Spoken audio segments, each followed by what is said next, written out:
السلام عليكم. واش عارف أن 80% من الناس كيخسروا في مشاريع البيع في الانترنت غير حيتاش اختاروا المنتج الغلط؟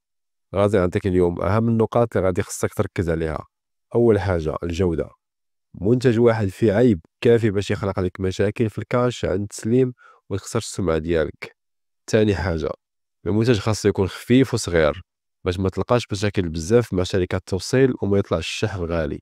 ثالث حاجة، ما يكونش فيه الفاريانس يعني الالوان والمقاسات خصوصا اذا كنت يلا بادي. رابع حاجة، حاول تختار المنتج قابل لإعادة الاستهلاك باش تضمن مبيعات متواصلة وتخدم بمنتج واحد مدة طويلة. حاجة الخامسة، خصو يكون المنتج صعيب الزبون يلقاه بسهولة والثمن ديالو ما يكونش معروف في الشارع. واهم نقطة، المنتج خاصو يحل مشكل واضح حيت الزبون ما كيشريش حاجة زوينة، الزبون كيشري راحة البال بالمشكل اللي عايش معاه.